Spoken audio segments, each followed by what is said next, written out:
jeunesse. Thomas Sankara, un homme fort, prend la tête du pays, le Burkina Faso à l'époque, à 33 ans d'âge, armé d'une intelligence particulière et des idées très claires, dirigera dans les années qui suivent son pays vers une direction plus nette. Arrivé fraîchement au pouvoir, Thomas Isidore Sankara réduit les salaires des ministres, des membres du gouvernement et son salaire personnel.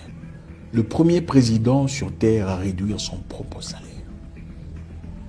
Imaginez-vous. Pendant que beaucoup de personnes pensent qu'en s'impliquant dans la politique, ils obtiennent directement une opportunité d'enrichissement personnel. Ce jeune homme, Thomas Isidore Sankara, réduit son propre salaire de président de la République. Parce qu'il voyait d'abord un avenir collectif, un intérêt commun. Et se disait à quoi bon, à quoi me servirait d'avoir un gros salaire, vivre dans la splendeur, la richesse, pendant que les vieillards et les autres périssent et vivent dans la misère, la galère, la trière. Pour réduire de manière substantielle les dépenses du gouvernement, il interdit formellement l'utilisation des voitures trop chères, c'est-à-dire les grosses caisses, les grosses voitures, les Mercedes et tout le bazar. Il encourage le membre du personnel ainsi que les ministres et tous leurs membres à rouler dans des voitures plus abordables. Et lui-même d'ailleurs a pris une voiture, je ne sais pas comment vous appelez, c'est quoi la marque de la voiture là, je ne sais même pas comment ça s'appelle. Quel type de réflexion? Donc le monsieur prend le pouvoir. Au lieu de rouler dans une grosse carrosse, une grosse caisse finalement de toute sa vie. Il dit non, ok, c'est bon, personne ne roulera dans une grosse caisse. On a simplement besoin de moyens de transport. Waouh, incroyable. Vous savez, il faut le dire. Hein, il faut dire la vérité. Nous les Africains, généralement, on n'aime pas la vérité. Quand la vérité dérange, on se fâche. Hein, les Africains aiment trop l'argent. Trop de cupidité, amour démesuré des biens matériels. Même à l'église, si on ne prêche pas l'abondance, l'avancement, le progrès, la richesse, les gens ne viennent pas. Les gens ne viennent pas. On veut des professions. Non, mais Dieu me montre que ta vie va changer. L'argent va venir. Ça va couler à flot. C'est ça qu'on aime entendre. On ne veut pas le partage. On ne veut pas voir l'autre avancer ou nous dépasser. Surtout pas ça. Du moment où il est pauvre, c'est bien. Dès qu'il commence à montrer qu'il va bien, vous le haïssez. C'est la vérité, il faut que le dise. Pendant que beaucoup d'Africains seraient contents de voir leurs frères régner dans un pouvoir tyrannique, massacrer des gens, du moment qu'ils profitent financièrement de leur position.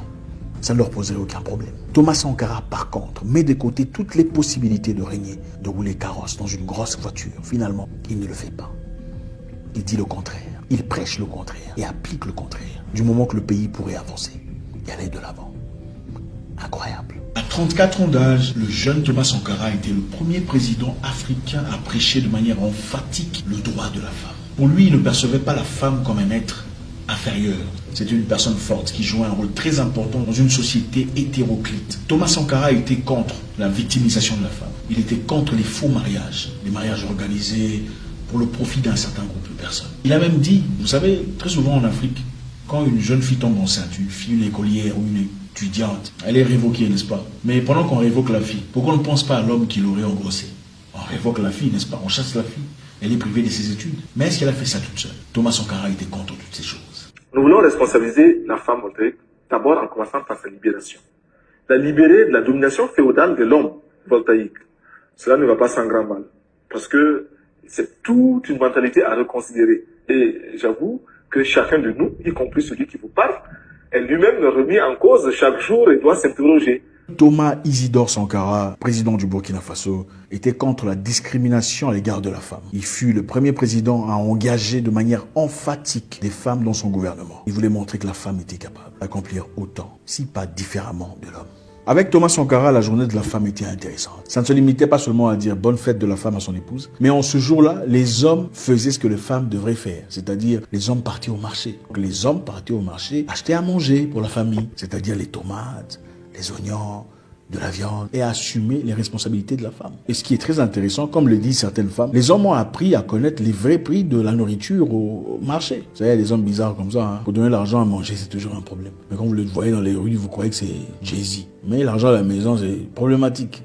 Thomas Sankara a encouragé la pratique des sports dans le pays, encourageant ainsi le peuple à être en bonne santé. Un corps sportif, évidemment, résiste plus facilement aux maladies. Et c'était une nouvelle génération, c'était une révolution culturelle pour ce jeune pays des hommes intègres. Contrairement aux dirigeants actuels que nous voyons avec des gros ventres, gros coups, en difficulté de respiration, comment voulez-vous être en bonne santé? Contrairement à beaucoup de dirigeants intellectuellement paresseux, Thomas Sankara a résisté au néocolonialisme, l'esclavage financier. Il voulait une Afrique libre, une Afrique indépendante. L'Afrique a généralement besoin d'argent pour construire ses routes, pour bâtir ses buildings, pour construire ses hôpitaux et ses écoles. De l'argent qui vient de la Banque mondiale ou le FMI. Thomas Sankara a résisté à cela. Il disait que l'Afrique était capable, le Burkina Burkina était capable de produire ses propres histoires, de générer assez d'argent, d'autosuffisance pour le peuple, sans nécessairement s'endetter auprès d'une institution étrangère.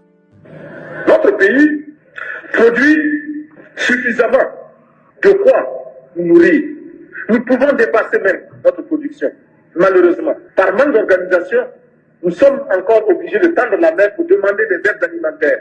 Ces aides alimentaires qui nous bloquent, nous inspirent, qui installent dans nos esprits cette habitude, ces réflexes de mendiants. Nous devons mettre de côté ces aides.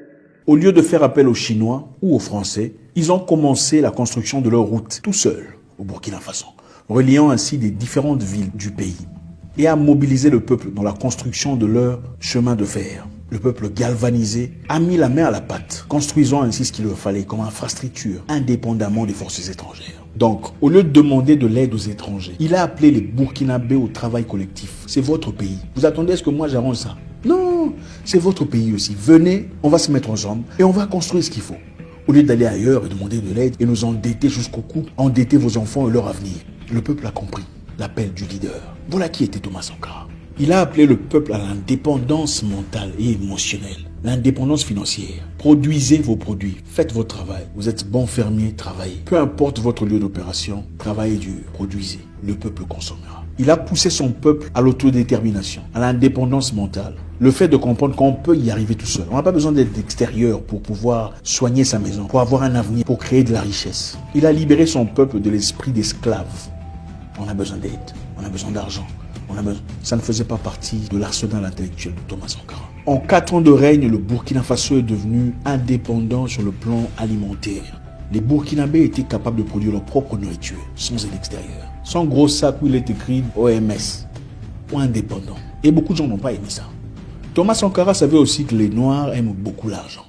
Les Noirs aiment beaucoup l'argent, il faut le dire. Il faut arrêter vos bêtises là, tout ça. Les Noirs aiment beaucoup l'argent, ça c'est vrai. On a donc arrêté tous les officiels corrompus et ont été présentés en justice, donc beaucoup sans avocat. Parce que vous savez, l'avocat facilite un peu la tâche. Hein? Ah, mon client, non. Il faut t'expliquer toi-même. L'argent là, tu as fait quoi avec? Toi, on t'a donné 10 000. Comment est-ce que le travail qu'on voit ici, c'est seulement 1000? Il faut expliquer. C'est ce qu'il a fait. C'était un moment très inconfortable pour beaucoup de personnes corrompues. Totalement mérité cette instance. L'objectif était l'intégrité. En faisant ainsi, il a attisé le patriotisme, l'amour de la patrie, l'amour du communautarisme. Pendant les réunions d'Union africaine, donc des pays d'Afrique, où les présidents vont se réunir pour discuter, il a encouragé ses congénères à l'autosuffisance. Qui ici ne souhaite pas que la dette soit purement simplement effacée? Celui qui ne le souhaite pas, il peut sortir, prendre son avion et aller tout de suite à la Banque mondiale payer. Tous nous souhaitons. Notre conférence adopte la nécessité de dire clairement que nous ne pouvons pas payer la dette. Non pas dans un esprit belliqueux, belliciste. Ceci pour éviter que nous n'allions individuellement nous faire assassiner. Si le Burkina Faso tout seul refuse de payer la dette, je ne serai pas là à la prochaine conférence. Par contre, avec le soutien de tous, dont j'ai besoin. L'indépendance. Il a parlé aux autres présidents en disant, écoutez, l'Afrique a tout ce qu'il faut pour progresser. On n'a pas besoin d'aide. On n'a pas besoin que quelqu'un vienne nous dire comment on doit vivre notre vie. Pour ensuite nous mettre la pression sur comment on doit repayer. Mais beaucoup l'ont perçu comme un jeune homme beaucoup trop ambitieux qui ne comprenait pas les enjeux de la vie. Contrairement à ce qu'on voit aujourd'hui dans beaucoup de pays africains, Thomas Sankara n'avait pas de convoi de 10 mètres, de 12 mètres de militaires qui l'entouraient. Vous savez, aujourd'hui, même si vous voyez dans les pays africains, vous verrez des voitures en train de passer avec des sirènes. Wouh, wouh, wouh. Vous demandez, mais c'est qui? C'est le président de la République ou quoi? Simplement pour découvrir que c'est un bourgmestre. Avec 7 voitures, 17 policiers, bien armés. Incroyable. Il faut des fonds pour payer pour ces choses. Il faut de l'argent. Thomas Sankara n'en avait pas besoin. C'était un homme du peuple qui était en conversation, en communion. Il n'avait pas de complexe d'infériorité qui devrait être pallié par le besoin essentiel de se sentir grand, inapprochable. C'était un homme qu'on pouvait approcher, avec qui on pouvait parler et discuter. Un homme de bonne moralité. Malheureusement, la France n'a pas aimé ça. On n'a pas aimé le fait que le Burkina était devenu indépendant, s'est retiré du système monétaire, pilleur. On n'a pas aimé le fait de voir un jeune homme aussi ambitieux, courageux, influencer tout un peuple dans une direction complètement positive. Et quand on parle de la France, on ne parle pas de tous les Français. Voilà. On parle des Français qui ont profité de l'esclavage, de la paupérisation de l'Afrique, du pillage, de l'élite qui continuent jusqu'à aujourd'hui à appliquer leur pression sur les populations africaines. Il fallait donc trouver un moyen très rapide pour mettre un stop à ce jeune homme un peu trop ambitieux. Il s'était retiré le Burkina Faso du système d'esclaves, système de dette. Le Burkina Faso était devenu indépendant. Ils n'avaient pas besoin de qui que ce soit pour construire, pour grandir, pour élever, pour développer le pays. Et ça, c'était un modèle qu'il fallait absolument arrêter. Sinon, le reste de l'Afrique copierait le système et se purgerait de la présence française, de ce système parasitaire qui gangrénait le cœur de l'Afrique à l'époque, jusqu'à aujourd'hui. Et comme les Africains aiment beaucoup l'argent, et beaucoup sont prêts à vendre leurs frères pour leurs intérêts personnels, ah oui, excusez-moi, il faut le dire, c'est la vérité. Il ne faut pas faire l'hypocrite ici. Pourquoi les Africains? Ça, c'est votre spécialité, les francophones noirs. Pourquoi il ne faut pas généraliser? Les Africains aiment beaucoup l'argent. Comment développer ses finances? Ça, on adore. Comment aider ses prochains? On n'aime pas. Comment détecter qu'une personne traverse un moment difficile? Ça ne nous intéresse pas. Il faut dire la vérité. Ce sont les mêmes problèmes. Le pays vit les mêmes difficultés, c'est à cause des mêmes personnes africains. On ne fait pas la politique pour devenir riche. On ne fait pas la politique pour avoir 5 villas, 7 voitures, 15 entreprises. On fait la politique pour que même les plus démunis aient un toit sur leur tête, et de quoi manger, et une vie adéquate, une santé forte. C'est pour ça qu'on fait la politique. Pour gagner de l'argent, c'est le commerce qu'il faut faire. Et votre fonds de commerce, ce n'est pas en politique qu'il faut le chercher. Il faut être intègre. Respectez Dieu même dans vos actes, pas seulement dans les paroles et les versets. Voilà une petite histoire de Thomas Sankara, un homme fort, un homme intègre, des pays intègres. Un homme qui a considéré son peuple plus que ses sentiments personnels. Un homme qui a considéré l'intérêt collectif plus que ses pulsions personnelles. En Afrique, malheureusement, on vend nos héros, on néglige nos héros, on critique, on vilipende, on crucifie nos héros, ceux qui proposent des choses positives. Mais on célèbre curieusement des personnes dont il nous faut nous débarrasser. Parce qu'on a quelques intérêts, quelques profits, quelques avantages. Du moment que toi tu vas bien, même si cette personne fait des choses incroyables, ça ne te dérange pas. Mon nom est Zach Mouikassa, le guerrier noir, votre frère.